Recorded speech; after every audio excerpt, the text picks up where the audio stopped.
जो काम कई दशकों तक लालू प्रसाद यादव और उनके बेटे तेजस्वी यादव नहीं कर पाए, वो काम नीतीश के अपनों ने एक झटके में कर दिया। यानी नीतीश के अपनों ने साजिश का ऐसा ताना बाना बुना, नीतीश कुमार ना घर के रहें ना घाट के रहें और बिहार की राजनीति और सियासत से पूरी तरह से आउट हो चुके हैं। आपको भी पता है कि बिहार की राजनीति के सहमात के खिलाड़ी नीतीश कुमार को माना जाता है। नीतीश कुमार बिहार की राजनीति के एक ऐसे बल्लेबाज रहे जो अपने विरोधियों को करारा जवाब देना जानते थे। बिहार की राजनीति के नीतीश कुमार एक ऐसे योद्धा थे जो हर एक अपने विरोधियों को पानी तक पिला देते थे। लेकिन नीतीश ने कभी सोचा भी नहीं होगा कि एक दौर ऐसा भी आएगा कि जब उनके अपने ही राजनीति से नीतीश कुमार को निपटा देंगे। लगातार 2 दशकों तक बिहार की सत्ता पर नीतीश कुमार काबिज रहे। नीतीश कुमार का अपना साम्राज्य चला। नीतीश कुमार बिहार की राजनीति के वो किंग मेकर के तौर पे, चाणक्य के तौर पे अपनी पहचान बनाई। लगातार भारतीय जनता पार्टी जो नीतीश कुमार के सहयोगी के तौर पे सरकार को चलाई, लगातार पर्दे के पीछे से भारतीय जनता पार्टी ये सपना देखते रही, सपना बुनते रही और इस सपने को पूरा करने के लिए हर एक वो जोर आजमाइश करते रही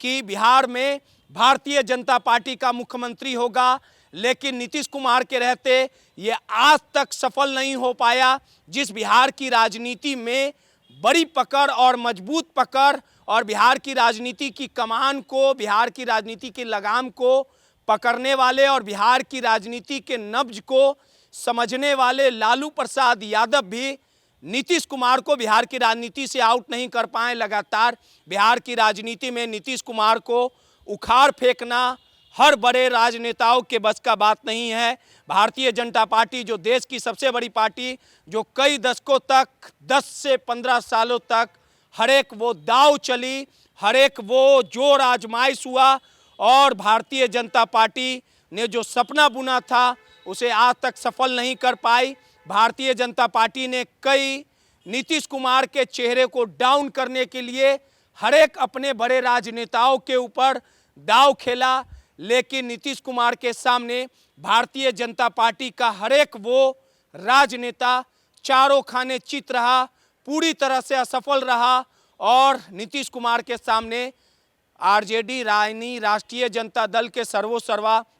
लालू प्रसाद यादव हो, तेजस्वी यादव हो या भारतीय जनता पार्टी के चाणक्य कहे जाने वाले अमित शाह भी टिक ना पाए। और ऐसा जो घटनाएं, जो बिहार की राजनीति और सियासत में जो कुछ हुआ उसकी चर्चा हम इसीलिए कह रहे हैं क्योंकि बिहार की राजनीति से नीतीश कुमार की विदाई हो चुकी है। नीतीश कुमार के राजनीति युग का अंत हो चुका है और जिस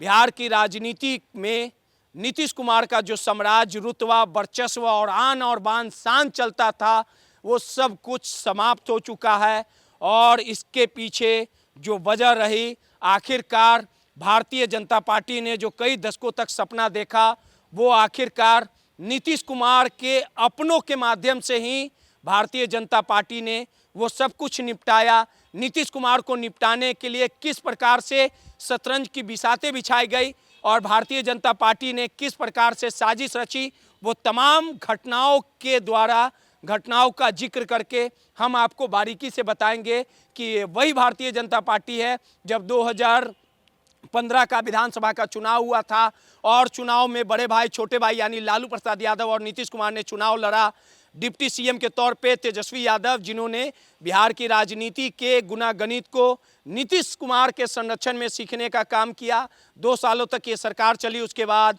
फिर से भारतीय जनता पार्टी की गोद में नीतीश कुमार चले गए और हालात ये रहा कि लगातार नीतीश कुमार को साइडलाइन करने के लिए भारतीय जनता पार्टी ने हर एक वो चाल चली और हालात ये रहे कि लालू प्रसाद यादव से रिश्ता तोड़ भारतीय जनता पार्टी के साथ आगे की सरकार नीतीश कुमार ने चलाई। और वो भी दौर आया जब 2020 में विधानसभा का चुनाव हुआ। 2020 के विधानसभा चुनाव में नीतीश कुमार की पार्टी जेडीयू को नंबर 3 की हैसियत पहुंचाने के लिए और पर्दे के पीछे का खेल कहीं ना कहीं भारतीय जनता पार्टी ने रची। चिराग पासवान के माध्यम से लगातार जेडीयू के उम्मीदवारों के सामने चिराग पासवान ने लोजपा के उम्मीदवारों को खड़ा करने का काम किया और इस पूरे चुनाव में लगातार चिराग पासवान ने एनडीए गठबंधन यानी नीतीश कुमार के उम्मीदवार जो उम्मीदवार थे उनके वोट को काटने का काम किया, जिसका खामियाजा नीतीश कुमार को भुगतना पड़ा और जेडीयू नंबर 3 की हैसियत रही। आखिरकार भले ही भारतीय जनता पार्टी ने नीतीश कुमार की पार्टी को निपटाने, नीतीश कुमार की पार्टी को पतन करने के लिए हर एक वो चाल चली, जेडीयू नंबर 3 पर पहुंची, लेकिन भारतीय जनता पार्टी की ये मजबूरी थी कि नीतीश कुमार को फिर से मुख्यमंत्री बनाना पड़ा। वो भी दौर आया जब नीतीश कुमार भारतीय जनता पार्टी के चाल को समझ गए और उन्होंने 17 महीने का शासन तेजस्वी यादव के साथ चलाया। 5 लाख युवाओं को, बिहार के युवाओं को रोजगार दिया गया, नौकरी दिया गया। नीतीश कुमार फिर पलटी मारे, भारतीय जनता पार्टी के साथ चले गए और भारतीय जनता पार्टी नीतीश कुमार के साथ रहते हमेशा पीठ में खंजर भोंकने का काम किया। नीतीश कुमार भारतीय जनता पार्टी के हर एक चाल को समझते थे। जब जब अपने चाल के चक्रव्यूह में नीतीश कुमार को फंसाने की कोशिश की गई, तब तक नीतीश कुमार अपने कुर्सी के पीछे का दरवाज़ा खोल कर रखते थे, यानी आरजेडी के साथ चले जाते थे और आरजेडी के साथ मिलकर सरकार को चलाने का काम किया। 2025 के विधानसभा का वो भी दौर आया जब नीतीश कुमार को अस्वस्थ बताया गया, नीतीश कुमार के मानसिक संतुलन खराब होने की बात कही गई, लेकिन नीतीश कुमार के चेहरे पे बिहार की जनता ने नीतीश कुमार को माइंडेड दिया, 202 का आंकड़ा छुड़ा, नीतीश कुमार ने नया कीर्तिमान रचा और नीतीश कुमार को आखिरकार बिहार की जनता ने प्यार लुटाया। लेकिन किसे पता था कि 2025 के विधानसभा चुनाव के नतीजे आने के बाद, बिहार के मुख्यमंत्री का शपथ लेने के बाद 3 महीनों के अंदर बिहार में एक बड़ा चाल चला जा रहा है, जिसमें नीतीश कुमार को निपटाने की बड़ी साजिश रची जा रही है। और नीतीश कुमार को निपटाने के लिए या अमूमन ऐसा इतिहास रहा है कि जब जब बड़े संतलत या महाराजा की हार हुई है तो उनके अपनों ने ही उन्हें दगाबाजी देने का काम किया है, उन्हें धोखा देने का काम किया है और जिसका खामियाजा उसके शासक को भुगतना पड़ा है। नीतीश कुमार के इर्द गिर्द रहने वाले लोग ही किस प्रकार से नीतीश के राजनीति पतन के जिम्मेवार है, नीतीश कुमार को साइडलाइन करने में उनकी क्या भूमिका है, ये जेडीयू के कार्यकर्ता भी जानते हैं। और जब नीतीश कुमार ने राज्यसभा जाने की सोची और उन्होंने नॉमिनेशन करने की बात कही थी, जिसके बाद जेडीयू के कार्यकर्ता ने खुले तौर पे ललन सिंह से लेकर संजय झा पर मोर्चा खोला था, उन्हें जिम्मेवार बताया था। और देखिए कि उसके बाद जिस प्रकार से नीतीश कुमार अब राज्यसभा सांसद बन चुके हैं और उन्होंने बिहार विधान परिषद की सदस्यता से इस्तीफा दे दिया, तो पूर्व सांसद और जेडीयू नेता आनंद मोहन ने भी राष्ट्रीय कार्यकारी अध्यक्ष जो संजय झा हैं उन्हें हटाने की मांग की थी। साफ तौर पे इशारों पर निशाना साधा था और आखिरकार नीतीश कुमार के राजनीति की जो वजूद को समाप्त करने की जो बड़ी साजिश भारतीय जनता पार्टी ने रची थी, आखिरकार वो कामयाब हुई। और जिस नीतीश कुमार उन अपनों के बदौलत, अपने परछाई के बदौलत जिन्हें रखते थे, जिन्होंने